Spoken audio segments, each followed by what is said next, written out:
My husband and I have 3 kids, a baby, a toddler, and young grammar school age. My husband has a high-profile job, which means he's gone often. I work a regular 9 to 5. We originally used daycare for our oldest, but my middle was born right when the global issue began, so we hired a nanny. She originally worked when I did, but by the time the baby came around, I was very overwhelmed, doing baths and bedtime on my own, on top of developing postpartum depression. After a breakdown, we spoke with the nanny, and she agreed to adjust her hours, so she's helping me with dinner, bath, and bed. We've gotten close over the past 6 months doing this. In many ways, she's become like a third parent to the kids. She's so good with them. We've created a routine that works well. I tend to the baby during bath and bed. She handles the older 2. It's a nice rhythm, and my mental health has improved. My husband isn't traveling all the time, but most nights, he isn't even home for dinner and bed. He'll help me on weekends when he's home, but because he's gone so often, he's reluctant to be firm with the kids. There are times he's come home when our nanny's there. He tries to help her with bath and bed, but allows the boys to roughhouse, lets them break the routine, and it seriously throws them off and delays bedtime. My nanny shared with me she feels awkward. She doesn't want to undermine her employer, but it makes her job harder. But my husband also doesn't want her to go home when he arrives, as he says he can't handle it alone. I told him that if that's the case, he must defer to the nanny and follow her lead. She knows our boys best, and she has to deal with the aftermath when they don't listen and they give her a hard time. My husband feels that she's just an employee and he's the dad. His salary does pay for her. However, I don't feel this is fair to her. I told him he follows her lead for bed and bath, or he doesn't help at all. He told me I was allowing the nanny to take over and replace him. Am I the idiot? Edit. The roughhousing is to the point where they get hurt and or create hazards for everyone in the household. The tub isn't playtime. Yes, there are toys, but they just can't wrestle and jump on each other or try to jump in and out of the tub. It's a safety issue.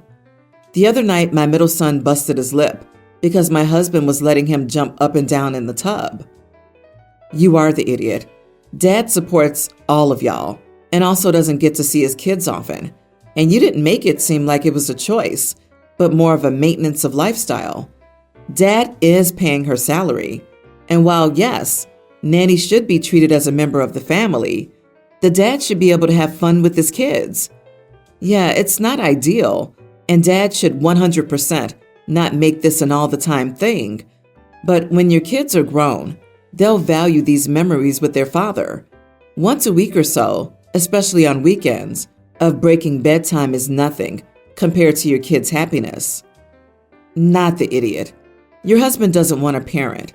Instead, your husband wants to be fun-time uncle who comes in, rolls everyone up, dishes out sweets, makes sure they don't make their bedtimes, and then dips out when the children start having unpleasant reactions to the disruption. I'm feeling salty on OP's behalf. My husband feels that she's just an employee and he's the dad. Wow. Just wow. Nannies are employees, but they straddle a unique line because a good nanny is part of the children's family. By his scale, a doctor is also an employee, and he would disregard the doctor's instructions because he knew better?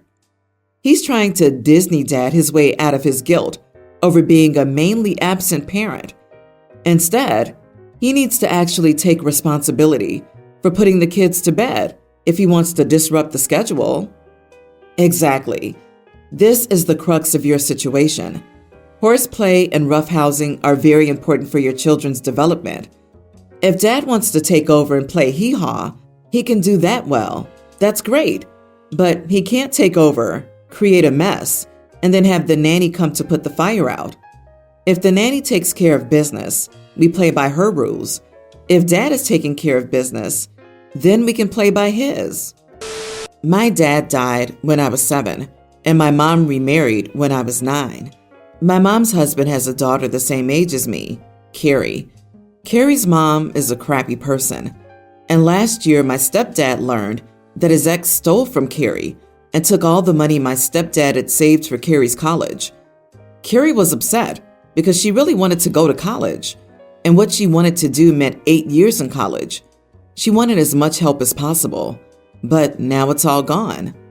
They've been talking about it a lot, and my stepdad tried to find a way to get more money, since even though he's pressed charges against his ex, the money is long gone, and there's no way to get it back. My mom asked me if I'd be willing to share the money my dad left me for college with Carrie, and she told me how good of a sister I would be to help her after being betrayed by her mom, that I didn't need to, but it would mean so much to everyone. I told her I didn't want to share the money with Carrie. Mom said okay, but then wanted to know why. I didn't tell her the whole truth initially and told her I just wanted to keep the money for myself since it was saved by Dad and what he wanted for my future. But she didn't really buy that from me, and a week or two later, she asked me again. So I told her the truth, that Carrie and I are not close. We're not sisters, and I don't want to help someone in such a huge way when I really don't care about them or even care if they're in my life. Mom told me she was surprised I felt that way. Then I pointed out, she and her husband have known for years. They used to point out how we never interacted like siblings, and she told me she figured we still loved each other somehow. I told her I didn't anyway. Mom then told me I was wrong to refuse to help for that reason. Whether I like it or not, we are siblings and family, and Carrie deserves to have this. She told me I was being very selfish, and she hoped my dad would be angry at me for not embracing Carrie as a sister, despite our issues, and not helping her. Then she told her husband what I said, and he was angry with me. Am I the idiot? You are not the idiot, and please make sure they can't get a hold of that money. Your dad wanted that for you, no one else. Carrie has her own father to provide for her. Your mother's out of line. Carrie's your stepsister. You can acknowledge her as a sibling, but that doesn't mean you need to like her, love her, or give her your father's money. Right, that's not money your dad left for your mother's children's college. It's money your dad left for you. You have no obligation here. I would be angry if I provided for my child's future and they gave it away, but I wouldn't be angry that they used what I'd provided for them. I don't think your dad would be angry at you, and I think it was manipulative of your mom to suggest that he would. Exactly. This is the job of Carrie's dad and OP's mom to fix, since mom is so invested in this. No more vacations, no more eating out. Brown bag their lunches, move to a studio apartment in a cheap neighborhood, sell the house, take the bus, sell their cars, sell any other toys, boat, whatever. No more cable TV, etc. Oh, and liquidate all other savings, assets, etc. until such time as Carrie's money is recovered. If they haven't done all this, asking OP to sacrifice is gross and wrong.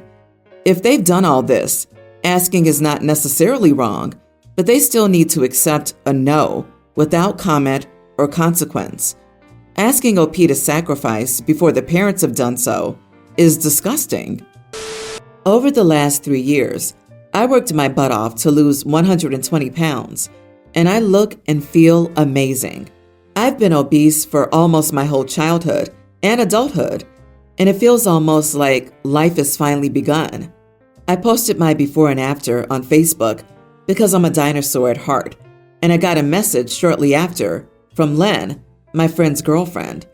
Len is over 300 pounds, which, I don't recommend it, but if that's your choice, then whatever. She also claims that she's an atypical anorexic who gains weight because she only eats 500 calories a day. That is blatantly not true, but not my circus, not my monkeys. Len said that it was very inappropriate to post a weight loss before and after without a warning because it could cause a relapse in people with EDs, and that if I absolutely had to post it, I should make it an album with a black cover photo and a warning so that people would have to click through to see the actual photo. The message also contained a long and unscientific rant about my personal choices that are not super relevant here, but didn't do much to get me in the mood to make these accommodations. So I told her that I was going to go ahead and post whatever I wanted on my personal Facebook. If she didn't like seeing it, she should probably unfollow me. I guess that was a declaration of war because she absolutely blew up at me and dragged her girlfriend / my friend into the mix, along with some other mutual friends. And it's a big chaos of, it's no big deal to just hide the photo, me, versus it's no big deal to just unfollow her, Lynn. Am I the idiot? Not the idiot. Other people's triggers aren't your problem. It's your profile. You're allowed to celebrate your achievements. Correct me if I'm wrong, but I feel her hatred towards your post is actually an act of jealousy. You probably don't want to find out. I wouldn't waste another second on this. Unfriend her, block her, and move on. And if you get questioned on why you blocked her, say you didn't want to be responsible for triggering her any further. Great job on dedicating yourself and not placing it on other people. Agree. She's delusional and is just looking for something to argue about. You can't show that you're doing better than me. Also, I eat the same amount of calories as a toddler, and the fat just gets to me through air. I bet she eats 500 calories and drinks 3,500. Or don't count the sauces. In all seriousness, a lot of people discount how much they drink and the calories it comes with. A couple of beers at night, a sweet iced tea for lunch, an OJ, a milk for breakfast. Lots of people see that as normal, but it's literally like 600 to 800 calories extra, an entire mega cookie, or an entire meal every single day. My husband and I meet with a group of friends, 8 people total, every Friday. We choose a brewery, meet there for a couple of beers, and play games. Cards Against Humanity, Uno, Trivial Pursuit.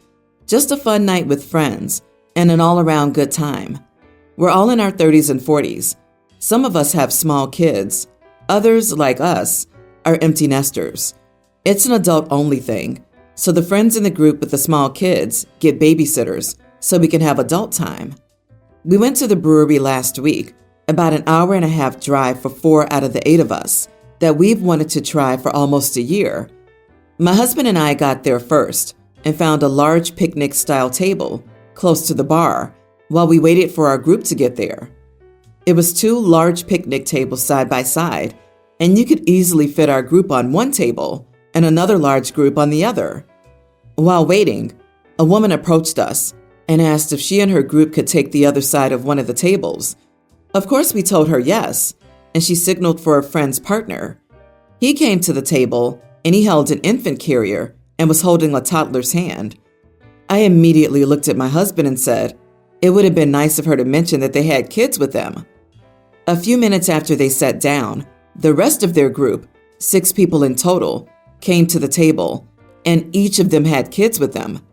One of the kids, who was a toddler, was screaming to be put down and immediately started running when they did.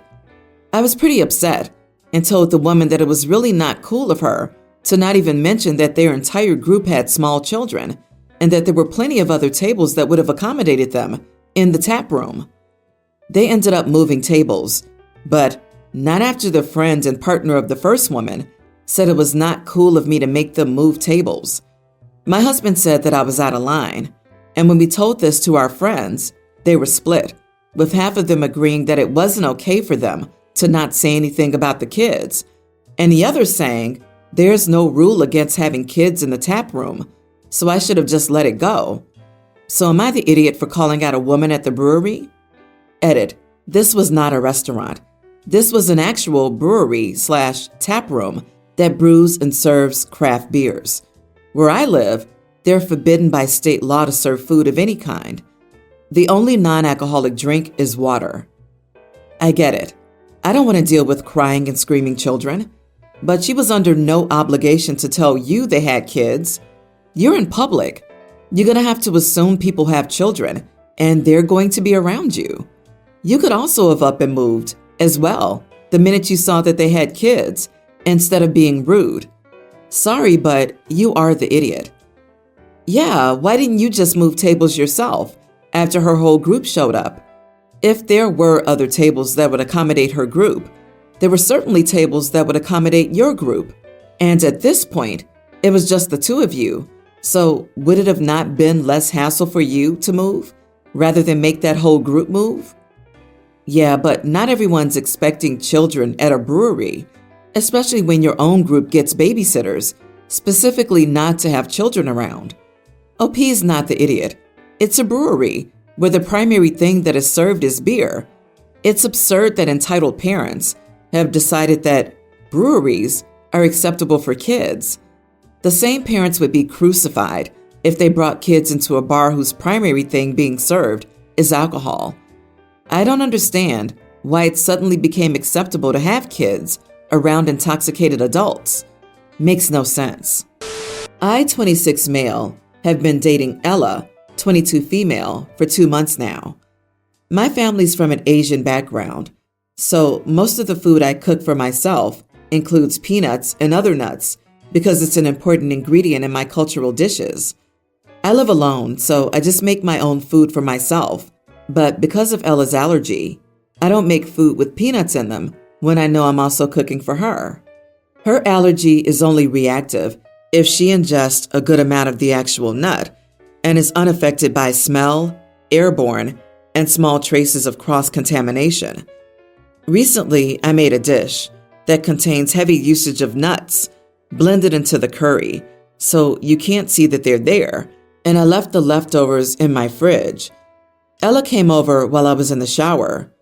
During that time, she apparently went into my fridge, helped herself to a big portion of the curry, and immediately started having an allergic reaction. Luckily, she had her EpiPen and was okay after a few minutes. Still, she absolutely went off on me and kept accusing me of causing her harm. I felt extremely guilty that she had a bad allergic reaction to my food. I apologized profusely and offered to take her to the hospital, but she was just screaming at me the whole time. Finally, she said that if I really cared about her, I should have labeled all of my food for her and let her know ahead of time exactly what in the fridge had nuts. I understand that this is extremely scary and important for her health, but at the same time, she, 1, never asked me to label things before, 2, went into my fridge and helped herself to my food without even asking me, 3, got mad at me for cooking my cultural dishes at all because they have her allergen in them. I told her that in the future, I'll try to put a sticky note on the containers that have nuts in the food so this doesn't happen again, but that she also can't blame me for her allergic reaction when she ate my food without even asking me if she could or what was in it. Am I the idiot? Not the idiot. She's responsible for not eating a dish if she doesn't know what's in it. You don't need to label your food or change your cooking process. She just needs to ask you if something has nuts before eating it. Also, it's kind of a red flag that she's assuming all the food in your home would be peanut-free when you've only been dating for 2 months. As someone with major allergies, it's my responsibility and mine alone to ensure the food I eat doesn't cause me to go into a crisis. WTF was she thinking? Also, why the blowout to you? She's being careless with her health and a significant idiot to you. Run for the hills, OP. That witch sounds unhinged, entitled, and manipulative. Dude, spoiler alert, she thinks the world revolves around her. Do you want to keep up with this for a moment longer? Let alone a lifetime of putting sticky notes on anything you enjoy eating? It's your apartment, your fridge, your food. She should accept that your own personal space is your personal space. That means you can strip naked, lather yourself with chocolate fudge, roll around in peanuts, and call yourself a sundae if it pleases you. The more significant issue is she doesn't even live there, and it's unrealistic to expect you to always think of her in your home. It's her personal responsibility to manage her own allergy.